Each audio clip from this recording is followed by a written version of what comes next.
Welcome, everyone, to What to Watch Live, the show where we discuss the best in TV and entertainment this week. My name is David, and today I am joined by my fellow Xfinity editors, Quam and Liz. Hello? After 4th of July. How was July everyone's 5th. weekend? Yeah. So good. How are all ya? All Doing y'all. sensational. I'm here to advocate for 3-day weekends being the standard. Okay, so I think we Agreed. can get this petition going right now and make this a reality. The 4-day work week is the future, and yes, that's all I have to say about that. Everyone, please go sign the petition. I'm starting a GoFundMe as well for myself. But Go fund me. GoFundMe for what? I'm leading the charge here. You know, being an advocate is expensive work. So It's to supplement his 4th day Yeah, or exactly. the job that he's going to lose now. exactly, you know, it's hard being an advocate. Well, thank you all for being here on one of your 4 days in the office. And thank you to everyone out there for watching us. Hopefully, you're watching on Xfinity platforms. Maybe you're watching us on Zumo Play. We appreciate you. We have another great show for you, as always. So let's tell you about it. First off, we'll explore the best movie trilogies in the Marvel Cinematic Universe. Liz will reveal how you can enjoy free entertainment from History Vault and Stingray Karaoke. Quam will sit down with the cast of the Netflix series Queen Charlotte, a Bridgerton story. We'll tell you about the TV and movie premieres we're most excited about this week, and we'll serve up some match points and knockouts in the latest edition of sports. So let's get things started with the greatest three-peats since Jordan and the Bulls in the latest edition of What to Watch This Week.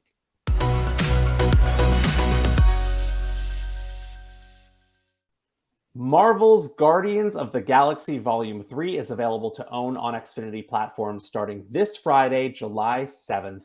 The latest installment of director James Gunn's quick-witted superhero epic opened in theaters in May and earned positive critical reviews that matched those of the first two films. And it got us thinking about other trilogies within the Marvel Cinematic Universe that exceeded fan expectations, and we each picked our favorite. And I will kick things off with, you didn't think I was going to just breeze over Guardians, did you? It's Guardians of the Galaxy. When the first Guardians of the Galaxy film was announced at San Diego Comic-Con in 2012, casual comic book fans were left scratching their heads over Marvel's decision to feature a ragtag team of outer space bandits that included a humanoid tree and a trigger-happy raccoon. They were even more confused by the casting of Parks and Rec doofus Chris Pratt as the film's lead, Bradley Cooper as the voice of Rocket Raccoon, pro wrestler Dave Bautista as brutish alien named Drax, and Vin Diesel as the aforementioned tree known only as Groot. But all of that skepticism was laid to rest after the first trailer premiered in February 2014, and fans got a sneak peek at Marvel's most unique and surprisingly funny movie to date.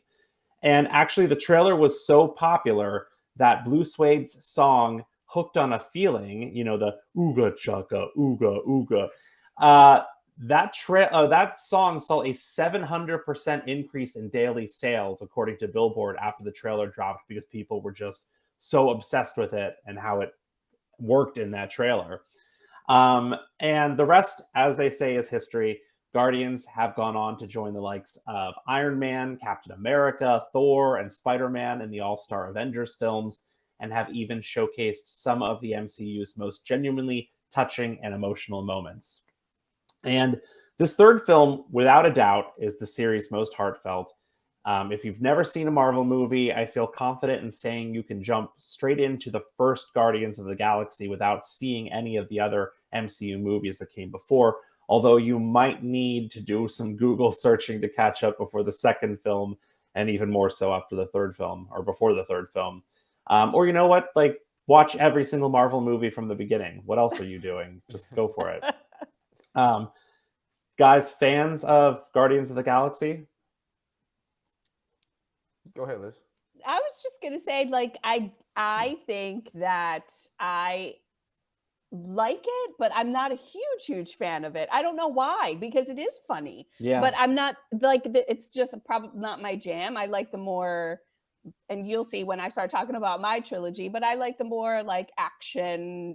Not that this doesn't have action, but a little more seriousness, I think. Not that any of these are truly believable, but I'll shut up now. But not a huge fan as you are of the like the Guardians of the Galaxy.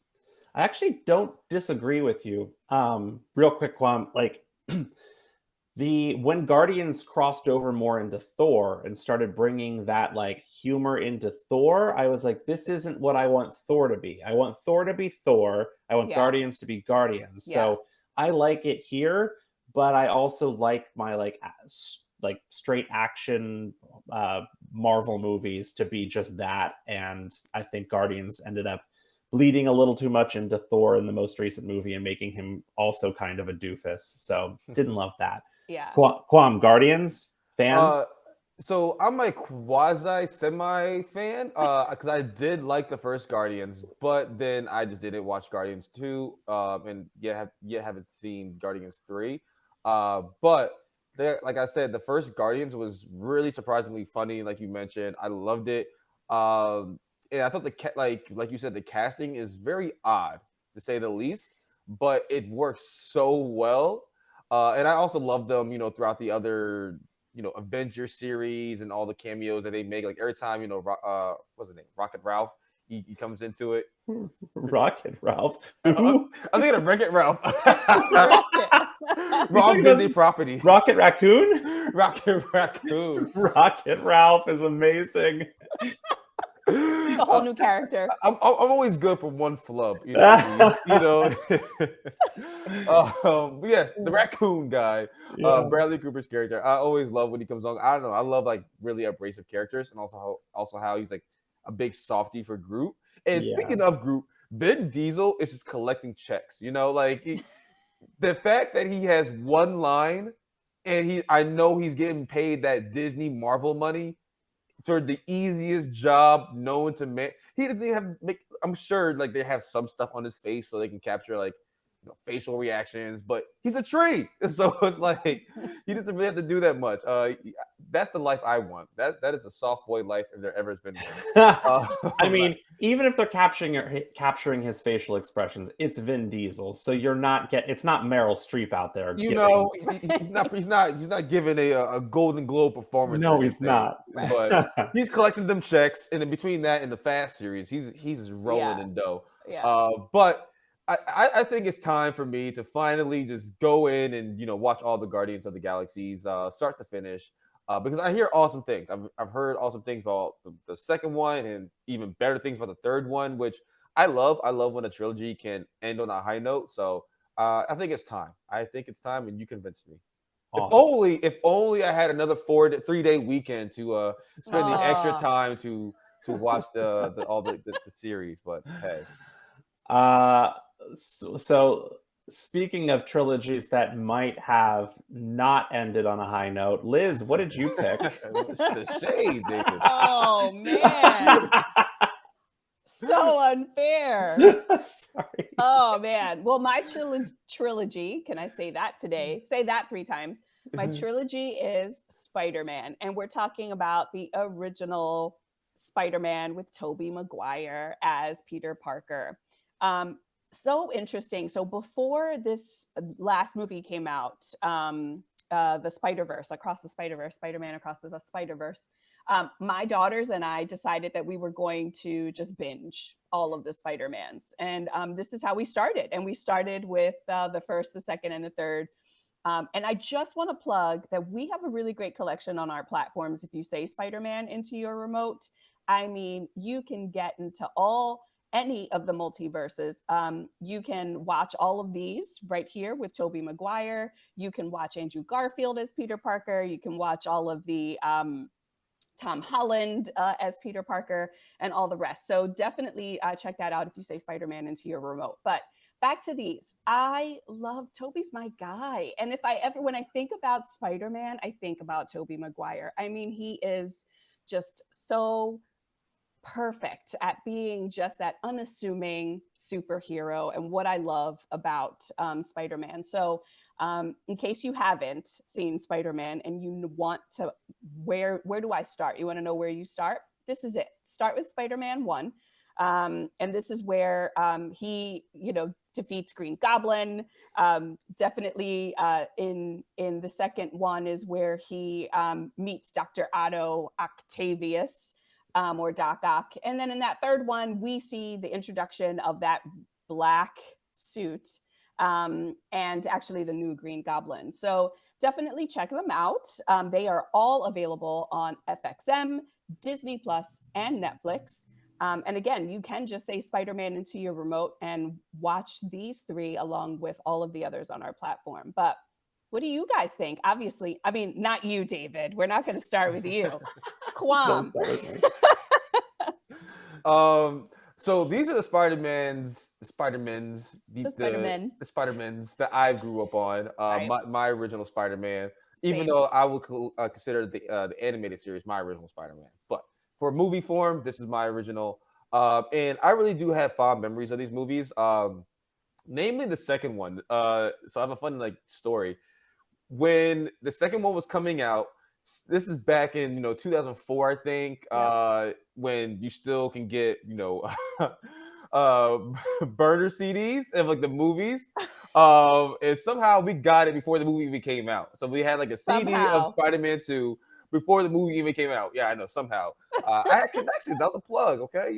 Even as a wee child in the 4th grade, I still had connections. Okay? Oh my goodness. My barbershop was popping with the CDs. But I absolutely loved it. My cousins were over for we have a family reunion, so they were all over my crib and we were watching it, and we're like, oh, look at us, we're so cool, watching Spider-Man 2. And so happened to be the best in the trilogy. The emotional weight in this movie is amazing. I can't say enough about Spider-Man 2. Spider-Man 2 is a remarkable movie. I'm with David that Spider-Man 3 isn't the best of the Spider-Man. But Right. the introduction to Venom and also the black suit and the symbiote is pretty cool too. And who doesn't love oh God, what's his name? The Green Goblin. Willem Dafoe. Willem Dafoe. Who doesn't love a good Willem Dafoe? Right. He's excellent. I will say though that my favorite Spider-Man trilogy as of right now is the Tom Holland Spider-Man trilogy. This is maybe a hot take, especially someone from my generation, because everyone just swears by Tobey Maguire. I just want people to see and realize that Tom Holland is the best Spider-Man because he has everything that Tobey has, and he's also funny like Andrew Garfield. And I don't know, the movies were awesome. And I loved No Way Home too. So, and that's until the part 2. Spoiler alert for anyone who hasn't seen Across the Spider-Verse. Until part 2 comes out, that trilogy with Tom Holland will stand as the best trilogy until the second part 2 Across the Spider-Verse comes out. Oh yeah, Miles Morales for sure. Oh yeah, that will be the quintessential Spider-Man trilogy because it's everything you could want. Yeah. It's everything you could want, even though the Spider-Man is not Peter Parker. David, come on, bring us home and just completely crap all of these movies. No, I love these movies. They have a really special, place in my heart because Spider-Man, the first one, was coming out. It's crazy that you said Spider-Man 2 was when you were in 4th grade. I was graduating high school when the first Spider-Man came out. So I was going into my summer between high school and college, and that's when Spider-Man came out. I remember just graduating high school and going to see this on a hot summer Friday night right when it came out, and the theater was packed, and every radio station was playing that Josie Scott hero song, and they say that a hero can save us. That's a banger of a song, still holds up today. And the guy from Nickelback, it was Josie Scott and Nickelback guy. Nickelback guy. I love it. Good. You sang twice already during the show. I'm loving this. Did I really? Oh, wait till we get to Stingray karaoke. Yeah. So it's so good. And it's become popular to crap on Spider-Man 3.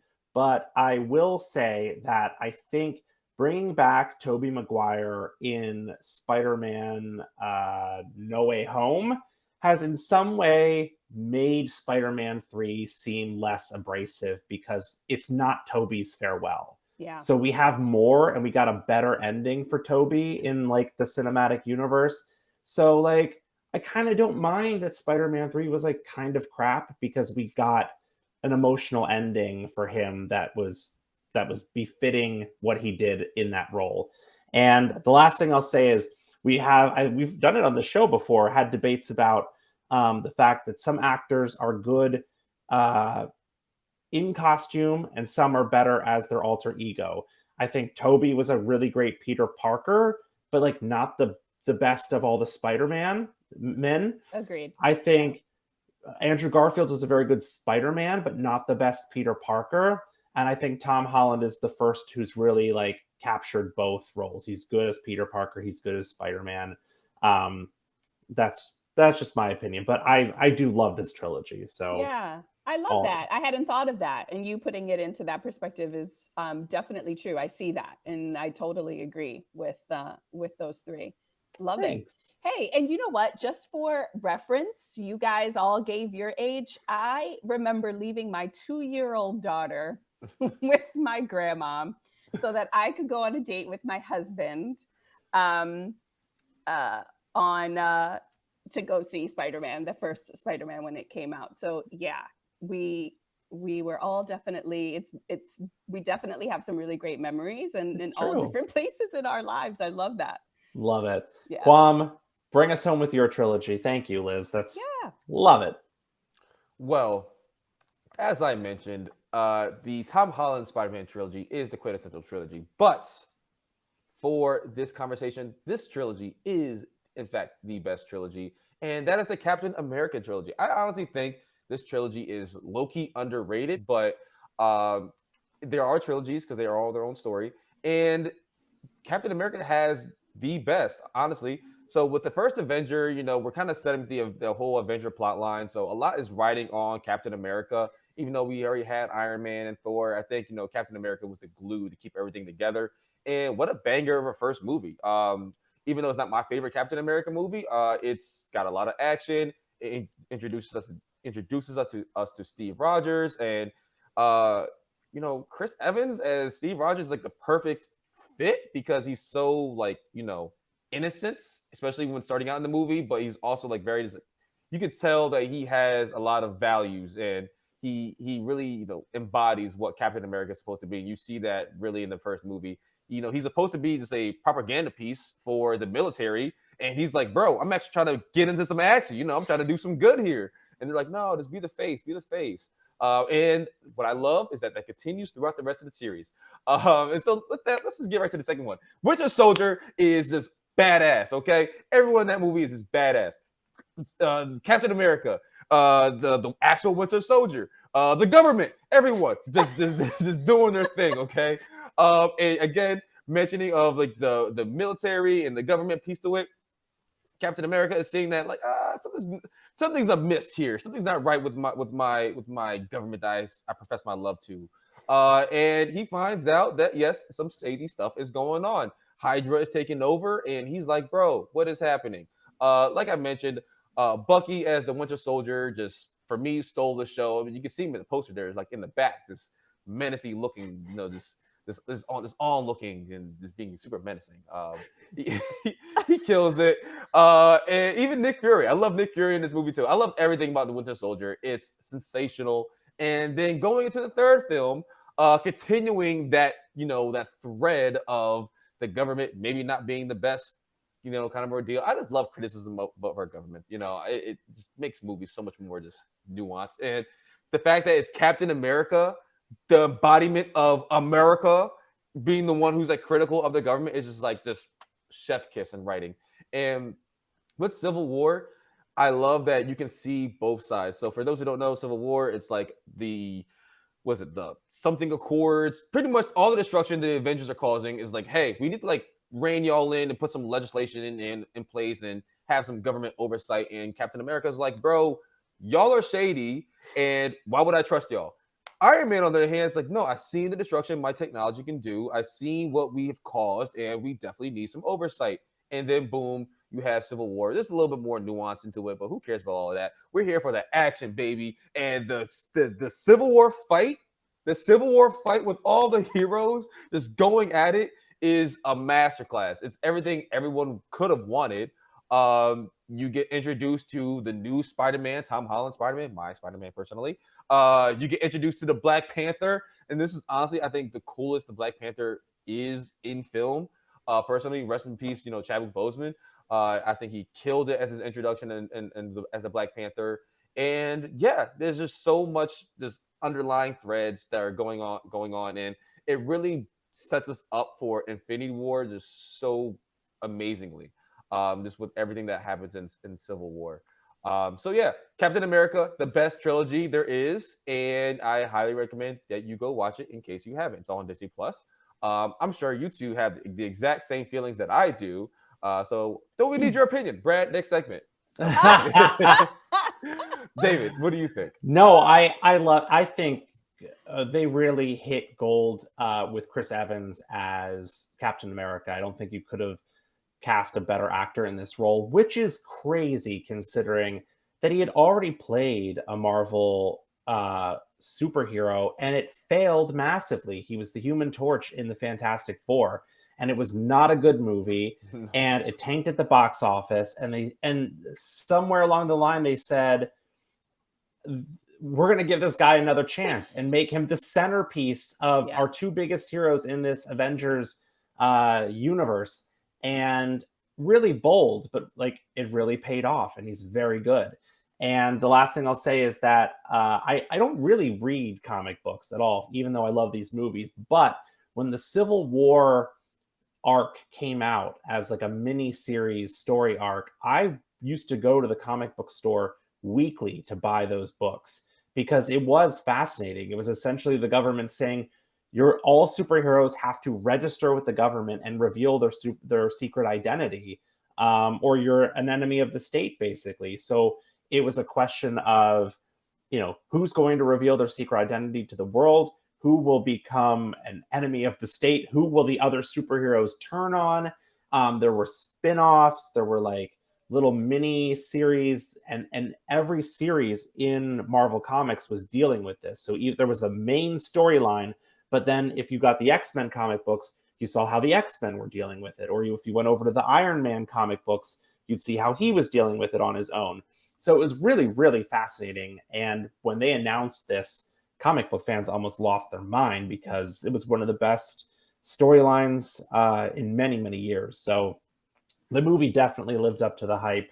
And like you said, I remember seeing that moment of Spider-Man first appearing, even in the trailer, and how like incredible. And he had the eyes that kind of like narrowed a little bit, like the costume. We hadn't really seen that. So damn cool. So yeah, this is a great choice. Yeah, I agree. Listen, I agree with everything that you guys said. So I have nothing else to add other than this was an amazing pick for our July 5th.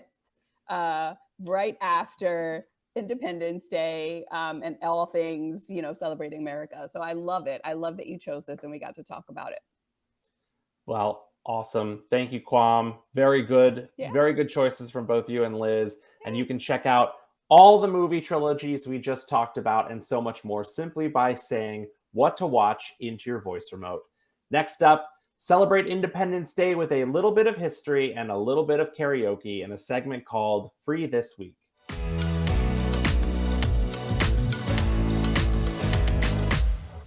Xfinity's Free This Week program continues with free previews of History Vault and Stingray Karaoke. And here to tell us more about the shows, documentaries, and songs you can enjoy for free through July 9th is our very own Liz. Liz, what do you got for us? Hey, so I'm super excited because this July 4th, we have a treat for you with both History Vault and Stingray Karaoke. So from July 3rd through July 9th, you have access to both History Vault and Stingray Karaoke and all of their wonderful titles. And so whenever is there a good time to learn American history other than now? So it's July 5th and it's still an absolute wonderful time to brush up on your American history, or learn something that maybe you didn't know. And so some of these titles are all available on our platform, but one in particular that I'm excited about that is not on here is Secrets of the Founding Fathers. And it's a special, and only because I love documentaries, and I feel like this one, anything that I feel like I'm getting a behind the scenes look at is super exciting. So catch all of these wonderful titles here, learn about our American history, all with History Vault from July 3rd through the 9th. And while you're flipping burgers and dogs at your barbecue this week, because I know you're still going to, Stingray Karaoke will be there to help embarrass and entertain your guest with thousands of songs to choose from. So if you're not familiar, you can select by genre, by decade. They have kids content, top hits, and even some playlists. So for your more shy guests, they also have songs with lead vocals so that you aren't singing alone. So again, July 3rd through the 9th, check out History Vault and Stingray Karaoke for free this week. I would love to ask you guys, what is your go-to karaoke song? Because I know we all have one. We do. I actually revealed this on an episode with Maddie. I remember specific because Maddie was like, sing some right now. And I was like, I don't know why we talk about karaoke so much in this show. My go-to has changed. In college, it was Wild Wild West by Will Smith was the one I always did in college. I don't know why. I guess it had just come out, but it was really good. And it has shifted over the years, but now my go-to is... I guess that's why they call it The Blues by Elton John is my go-to. Nice. That's why we talked about it, because we're talking about Elton John. That is my go-to right now. And also speaking of Wild Wild West, I recently, a few months ago, did that again at a bar. I sang it. And the song samples a Stevie Wonder song. So it starts up with the bam, bam, bam, bam, bam, bam, bam. And there were some older guys at the bar, and they were like so hyped to see me sing this because they thought it was the Stevie Wonder song. And I was going to blow it out of the park. And then I started doing the Will Smith bits, and they just turned back to the bar. They're like, this is not what I thought this was going to be. I love that. Sorry to disappoint. What about you, Kwam? So I'm not much of a singer, if you don't know. It's one of my talents that I don't have. Wow. But I know, surprising. Crazy. I have two karaoke songs though. One is Dreams and Nightmares by Meek Mill, because that is like Philly's anthem. It came out while I was in college, and everyone loved it at the time, and then became the anthem for the Eagles Super Bowl. And it's a song, when it comes on, you have to sing it. You have to sing it. And so that, or rap it, I guess. That's one of my personal favorites. And then I go through like oldies phases where I listen to like either a lot of Motown or soul or whatever. And one song that I've been singing a lot recently is Al Green's "Let's Stay Together." Just the opening line. It's so amazing. It's such an iconic way to start a song. And so I've been singing that a lot recently. And so I guess it'll be my karaoke song if someone's like, get on the mic. Sing us a jam. I'm like, I got you. I love this. We need to do this. We need a karaoke night where I've been saying that for so long that all of us need to do this, and now we're just talking about our own personal plans. Let's forget we're on a show. We really need to make this happen. And because nobody asked, I'll share my absolute favorite. Anything Alanis Morissette. I just feel like you can belt out any one of her songs, but especially Ironic. And it has not changed for me. It's been since college, and I still sing it to this day. If that is in the car, forget it. Like, it's off. All bets are off. Everybody knows that I am just gonna, shout that song out. So absolutely love it. I love music, and I love that it just makes everybody so happy, and it's a fun time. So we definitely need to do it at the office. Yeah. Not at the office, but like, our office people. Right. Let's do it in the office. Why not? I'm bringing the karaoke machine. Let's get it popping. Doing Alanis for karaoke is both karaoke and also like a therapy session. Like you're getting Totally. it all out at the same time. Totally agree. For sure. Yeah. Xfinity's Free This Week program offers a new selection of free content from streaming services and premium networks every week of the year with no strings attached. Just say free or free this week into your remote to check it out right now. Next up, long live the Queen in this week's edition of Hangouts.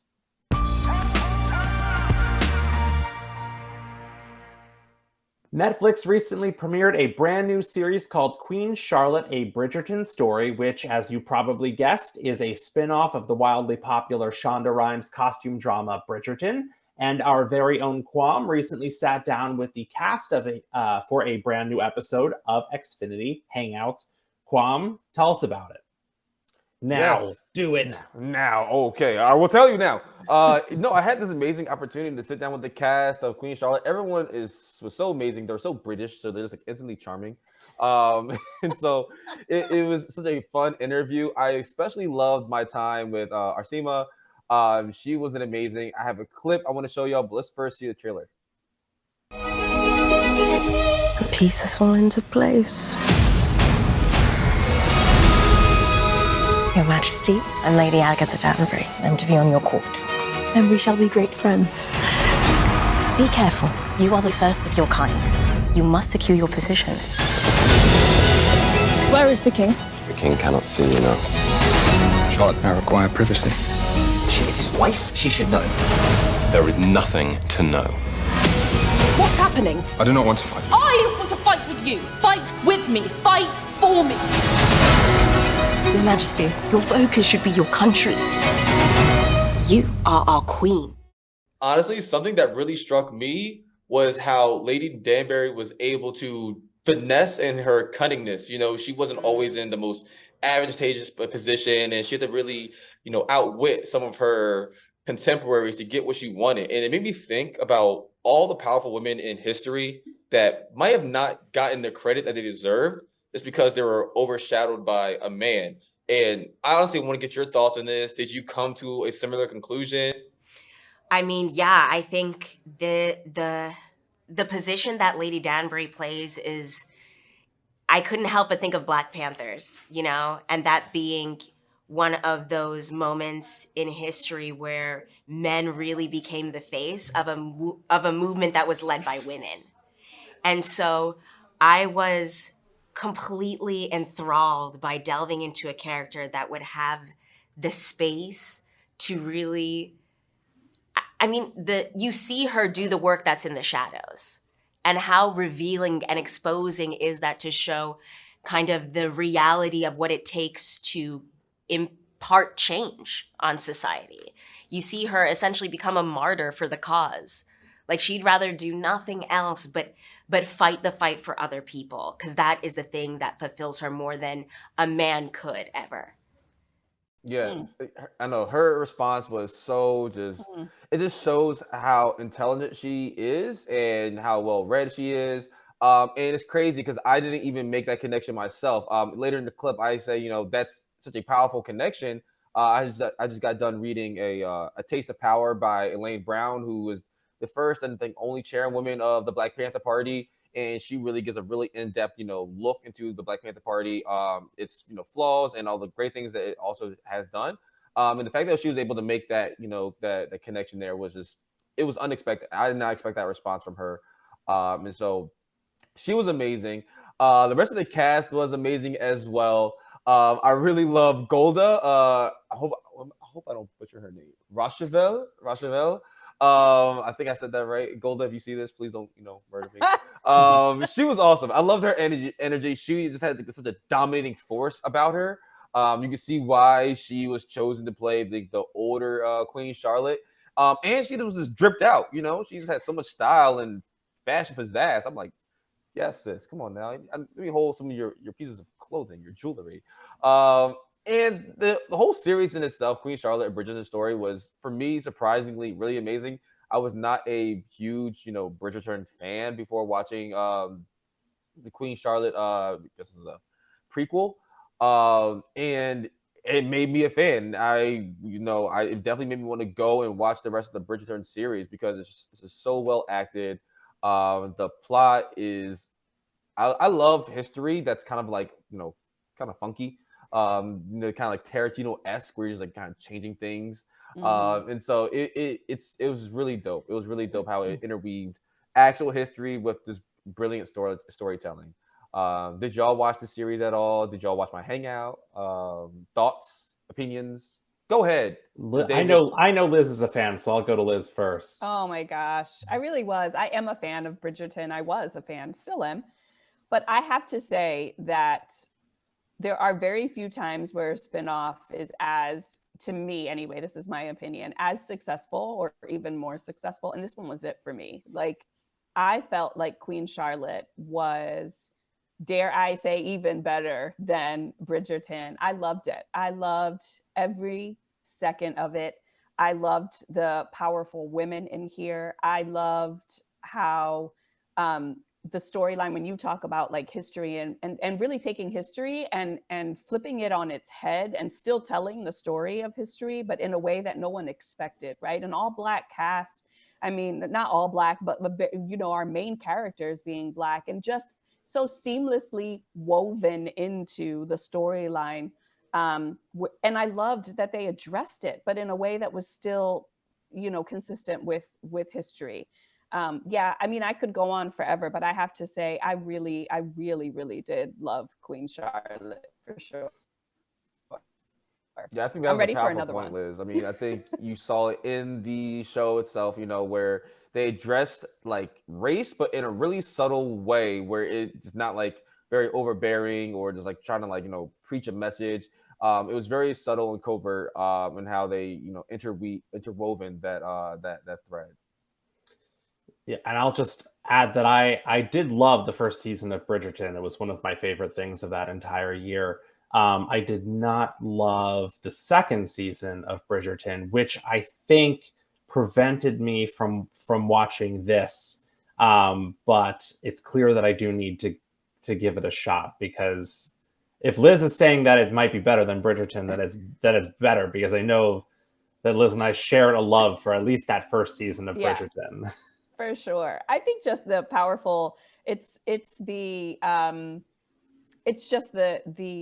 focus on Queen Charlotte and all that she had to do and sacrifice, and sort of like that behind the scenes. I talked about it earlier, where I really love documentaries where you feel like you're getting a behind the scenes look at stuff. And so this really does peek into her life and the things that she went through to manage, herself, her king, her children, and her country. So it was just amazing to me. I really loved it. Awesome. Well, you can check out Quam's full interview with the cast of Netflix's Queen Charlotte, A Bridgerton Story by saying Hangouts into your Xfinity voice remote. Next up, you've got a date night with your flat screen in a segment called Appointment TV.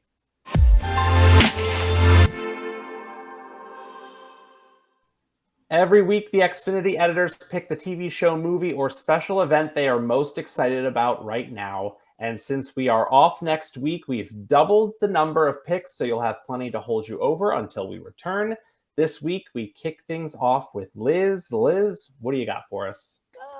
I'm so excited, guys. I don't know about you, but like after COVID, going back to like appointment TV and being excited about like actually watching the next episode of something or a new series of something, I'm all about it. So this week, Survey Says is going to be amazing. So we all know Family Feud. That is one of my picks. And I'm going to go a little out of order here, but Family Feud, we all, I'm gonna assume we all love it because I love it, but add some celebrity guests in there and they let their guard down. They start answering the most ridiculous questions, because honestly, where and who are they surveying? Because some of these questions and answers are out of this world. But anyway, add in just one of the best hosts ever, Steve Harvey, in my opinion, and you have a new season of Celebrity Family Feud, which starts on July 9th on ABC and Hulu. And I saved this other one for last because I'm so super excited about it. I'm going to try to rush through it a little bit, but because I could talk forever about it. The Horror of Dolores Roach. Now, here's a new series, 8 episodes, and it's going to premiere on July 7th on Prime Video, Amazon Prime Video. It's a Blumhouse production, and it was created by Aaron Mark, who wrote the original one-woman show called Empanada Loca. And he also wrote then the podcast and produced the podcast, which has Daphne Rubin Vega. So if you know who she is, she was the original Mimi in Broadway. She was also in The Heights, Lin-Manuel Miranda's In the Heights. And so this now is the series. He's also the writer here. Justina Machado, who was from One Day at a Time and 6 Feet Under, is Dolores Roach. And quickly, the story is about a woman who was in jail for 16 years and comes out and has found that the neighborhood that she knows and loves, Washington Heights, has been gentrified. And so she's like crashing on someone's couch, and then able to start making a living by giving massages and becoming a masseuse in the basement of said empanada store, right? So it turns quickly for her, and she goes from masseuse to serial killer, and it is crazy. And I'm so excited to watch it, and the trailer's out, and I'm so excited that Justina is doing it, in my opinion, justice. Because if you listen to this podcast, it's gritty, right? And I wondered how they were going to make that come through on TV in a series. And so far, I'm super optimistic that this is definitely going to do it for me. So it touches on some really great things like post-incarceration and how we, bring our communities back into society and re-enter society. It talks about gentrification. It talks about the harshness of, if you think about it, she was in jail for 16 years for marijuana and how socially acceptable marijuana is now. So just tons of really great content. Make sure you watch it on July 7th, The Horror of Dolores Roach on Amazon Prime Video. Wow, that description was a real roller coaster ride, because I knew nothing about this, but 100% thought it was just like a horror, like a supernatural of some sorts. And then you're describing it, and I'm like, oh, it's not that at all. But then she's a serial killer, and I'm like, oh, maybe it is that. And then I don't know, but I'm in on this. Yeah, it's all over the place. And she's super relatable, and not in that like we're all serial killers kind of way, but like relatable in that you can see how just things turn quickly for her, right? Mm-hmm. And she just can't catch a break. And so really great. I'm so excited about it. You sold me. You definitely sold me as well. Thanks. I now feel like I didn't take this show out. So. Yeah. Good job. So, Kwam, what have you picked for the week? Well, it's nothing as exciting as The Horrors of Dolores Roach. I'll tell you that. But it's June. It's July. It's July. It's we just had America's birthday. Some people are celebrating Christmas for some reason, and it's also the month of the iconic Shark Week. And what better way to get excited for Shark Week than just binging Jaws? Okay, Jaws is, to me, one of the best movies ever made. It's one of I think the first like summer blockbuster, what we consider a summer blockbuster. And it has everything you need. It's a great shark movie, and it gets you right into those shark feels. I mean, look at that poster. It's so iconic. It's so iconic at this point, and that shark looks terrifying. The graphics might be a little outdated, but the story is what really matters. And also the filmmaking itself. It's chef kiss. It's in the pantheon of movie greats for a reason. And just check it out. All the Jaws are available on Peacock. So you should be just watching them right now. If only we had another 3-day weekend. And not now, but after you watch this show, then you after you watch this show, of course. You're tuned in. You can't stop now. And then we had the One Championship special. One Championship is a MMA league, kind of opposite the UFC. It's very similar, but there's a lot of key differences, such as overall weight classes. They specialize in particular styles of martial arts. So you might have, Muay Thai fighters going against Muay Thai fighters, and kickboxing fighters going against kickboxing fighters, and grappling going against grappling. But I personally love, combat sports.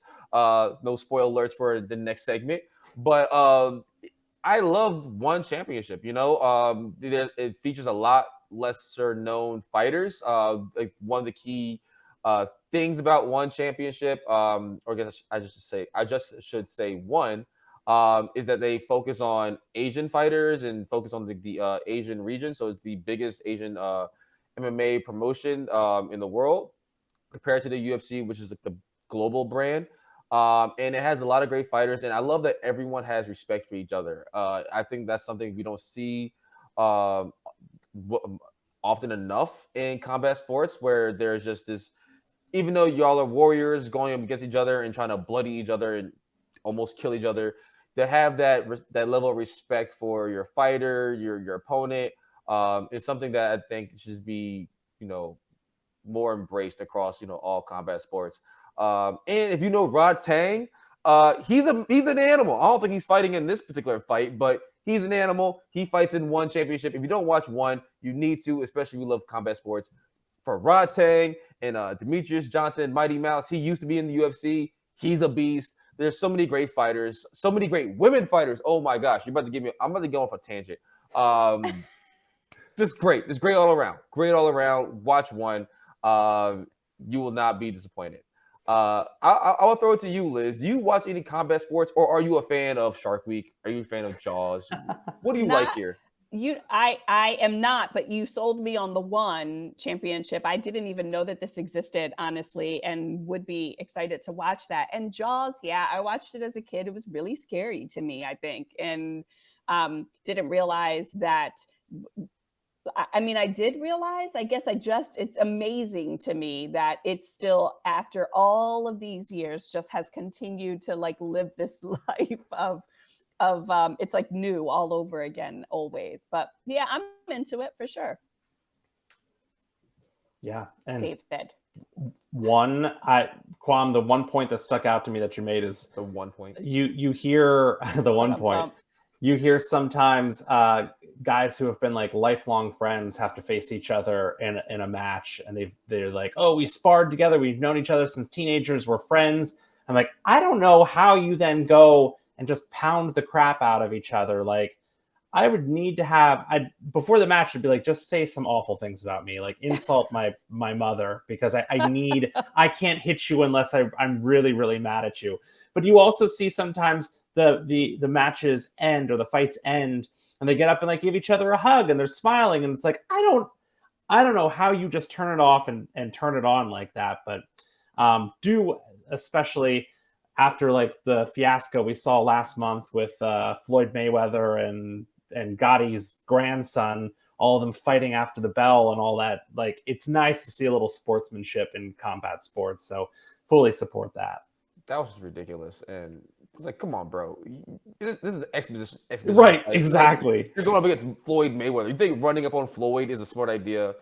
Anyway. Take your check, whatever. Yeah. Are we ready for my picks? We are Absolutely. so ready. All right. The first of the two shows I am looking forward to in the next 2 weeks is the brand new ABC series, The Prank Panel, which premieres Sunday, July 9th at 8 p.m. Eastern. This series features comedian Eric Andre, former Jackass star Johnny Knoxville, and actor Gabourey Sidibe, as they hear pitches from non-famous normies who want to prank their friends and family members. If the panel likes the pitch, they help the winner plan and execute their prank. Think of it as Shark Tank for pranking. And they really missed an opportunity to call this Prank Tank. Like, how do you not call this Prank Tank? Anyway, interesting fact about this. While filming the show last year, Johnny Knoxville was sued by a handyman who claimed emotional distress over one of the pranks in this show. I don't know if it's going to like make the final cut because of that lawsuit, but that happened. And interesting fun fact number 2, Eric Andre told Howard Stern he almost quit the show over Johnny Knoxville's endless pranking while they were filming.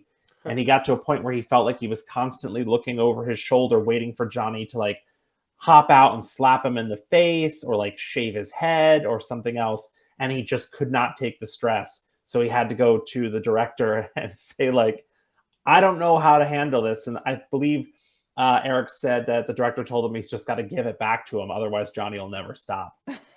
So Wow. brutal. And the second show I'm excited for, yes, it's the highly anticipated return of one of TV's best comedies. What We Do in the Shadows Season 5 premieres Thursday, July 13th at 10 p.m. Eastern on FX. If you're not familiar with the show, it is filmed documentary style, similar to The Office, and follows 4 immortal vampires and their human companion who live together in a house on modern-day Staten Island. The show is based on the 2014 Jermaine Clement and Taika Waititi movie of the same name. And as I said, it's one of TV's best shows. I will admit there were some elements of season 4 that I struggled with at first. There was a very specific character who was like not in the mix as much, and I missed him. But I even took a break from the series and then came back to it to binge the rest of it. But I'm so glad I did, because it was incredible. And Colin Robinson is still one of the best characters ever created. So if you haven't given What We Do in the Shadows a try, you absolutely need to binge the entire thing this week. Half-hour episodes. You can do it. They're all, the back seasons are on Hulu. Like, just do it. Everyone I have ever told about this show who watched it loved it. 100% success rate. I have to check it out. Admittedly, I've not seen it. I got so excited while you were talking about it. Sorry, I was like choking over here. I've not seen it. I don't know where I've been that I haven't seen What We Do in the Shadows. So I'm excited. I'll check it out for sure. It is so good. Kwam, did you watch it? I have not watched it. I've heard rave reviews. I heard you rave about it multiple times before. And even Sarah Wolfgram. Shout out to Sarah Wolfgram out there. Our coworker Sarah. Yeah, our coworker Sarah. The GOAT. I think she was the first person who told me about this show, because I remember her talking about it just so frequently. Going on the prank panel, just like you said, it sounds like Shark Tank for punks, or Shark Tank for like impractical jokers. I could only imagine being pranked. I hate pranks. I really do. I can't stand pranks, because unless it's something really clever and it's like not affecting my well-being or my hair or but everyday life. I just, it's like, why? What is the reason? Because you want to get a laugh? Is my pain and misery funny? Is it amusing to you? Am I a clown? You don't have a red nose? No, I'm kidding. Yeah, but I love watching pranks on other people though. So I am more interested in the pitch process of this show than anything else, because I also have a very difficult time watching prank shows, hidden camera shows, because I always feel bad for the people. It's very like uncomfortable for me. Yeah. And I love Impractical Jokers. It's one of my favorite things. But I think what I like about Impractical Jokers is the joke is on them, on the prankers. Like, they're in it, but it's not mean-spirited and making the other people feel bad about themselves to some degree.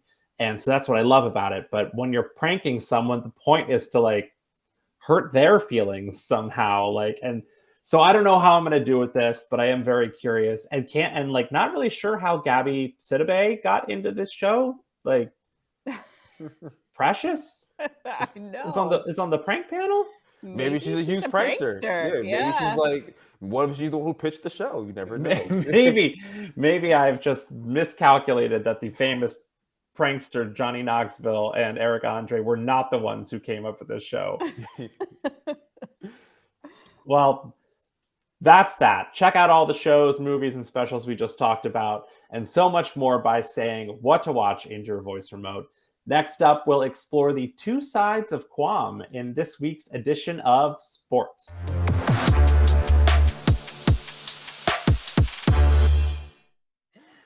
Whether you're a fan of seemingly endless volleys or explosive first-round knockouts, this week's sports lineup has something for everyone.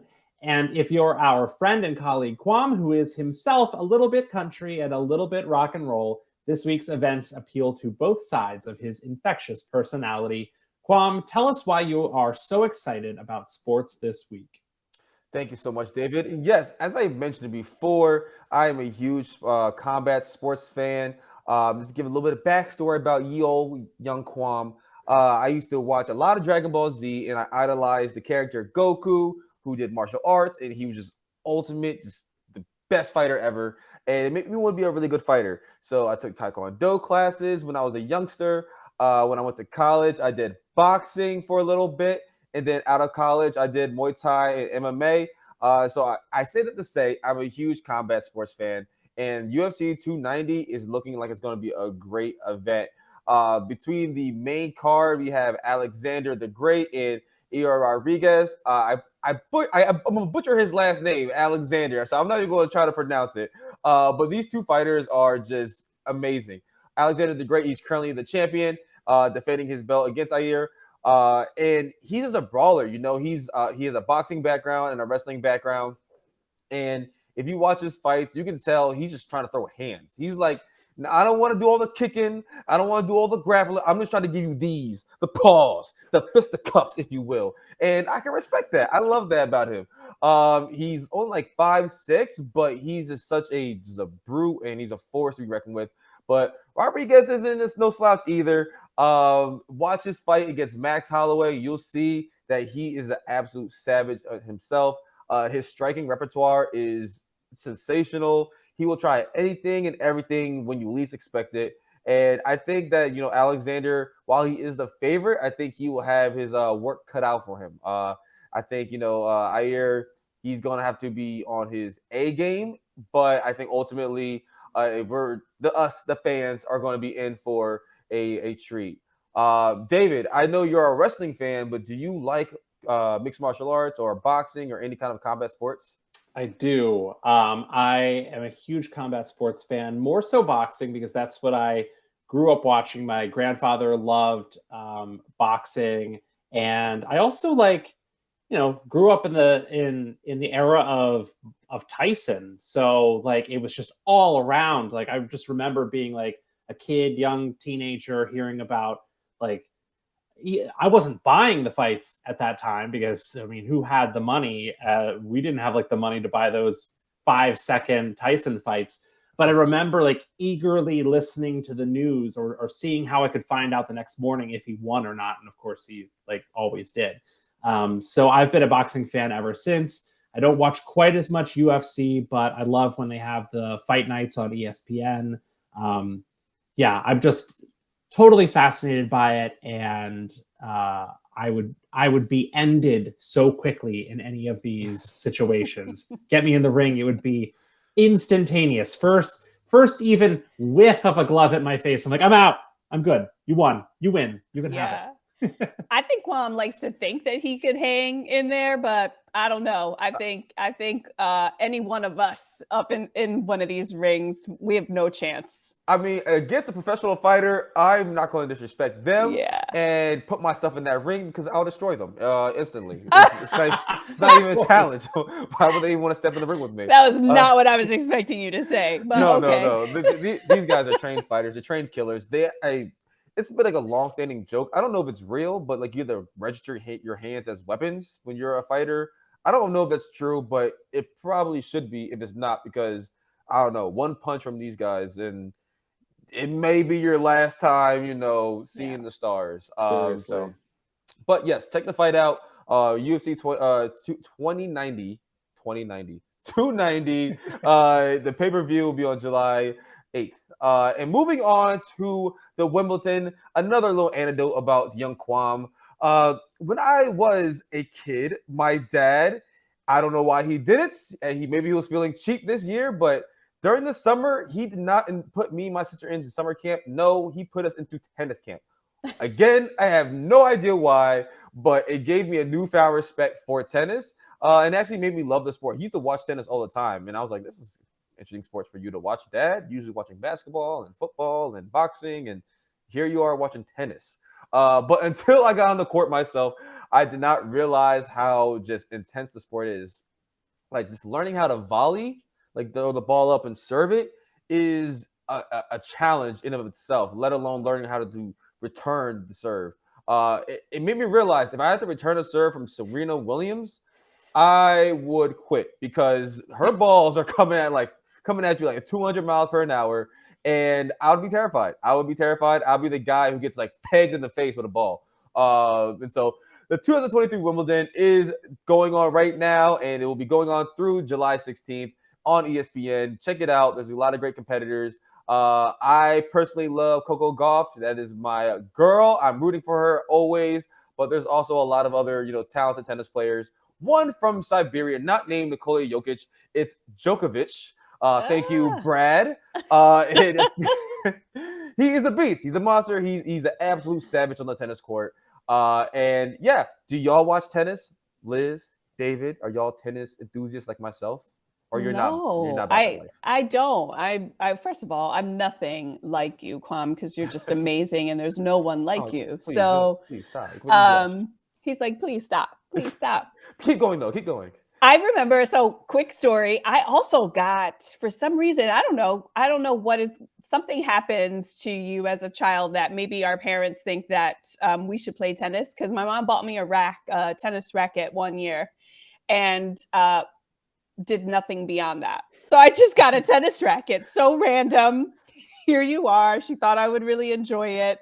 And I think maybe her intention was to put me in some classes, and then she probably realized how expensive they were. It wasn't new. I think they were at a flea market and found it, and it was in really good condition, but nothing came of it. My purple racket, it was just sitting in my closet. So, but unfortunately, I don't really watch. I just love watching the playbacks, or like when I'm watching like the highlights of any of the games, because these people are beasts for real. So that's my little 2 cents on Wimbledon.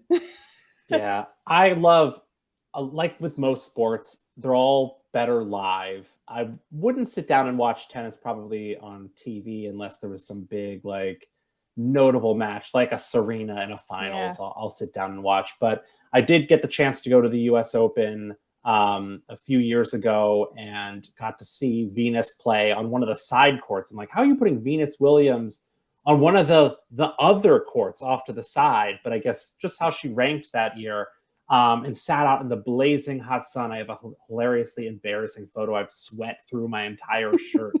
I took a photo so I could get Venus in the background, and it just looks like a sweaty mess. But the speed that those balls travel with when you are there live, TV doesn't capture it. And it just makes the athleticism of what they do so much more impressive, and just gave me a whole new appreciation for tennis. So I would absolutely go back and watch it again. And maybe I'll catch probably one of the later rounds of Wimbledon at some point. Yeah, same. As if Wimbledon and UFC 2090. I almost did it too, Kwam. UFC 290 weren't enough. You can also enjoy continued coverage of the CONCACAF Gold Cup soccer tournament on Fox Networks and Univision. The quarterfinal round begins this Saturday, July 8th, and the semifinals kick off Wednesday, July 12th. You can also check out live coverage of the Tour de France on NBC, USA, and Peacock through the end of the race on Sunday, July 23rd. Check out all of the events that we just discussed and so much more simply by saying sports into your Xfinity voice remote. And that will do it for today's show. Thank you to my fellow Xfinity editors, Kwam and Liz, for joining me this week. Special thanks to the cast of Queen Charlotte, A Bridgerton Story, for hanging out with us. You can watch the entire first season of that series now on Netflix. Shout out to our producers, Brad and Josh, and everyone else behind the scenes for making the show run smoothly. We are off next week, but we will be back with a new episode on July 17th. In the meantime, if you want to check out the TV shows and movies we talked about today, get more of our entertainment recommendations, or watch us interview big celebrities, just say what to watch into your voice remote, or tune in here every Monday at 4 p.m. for a new episode. You can also watch us on Zumo Play. My name is David. Thank you so much for joining us on What to Watch Live.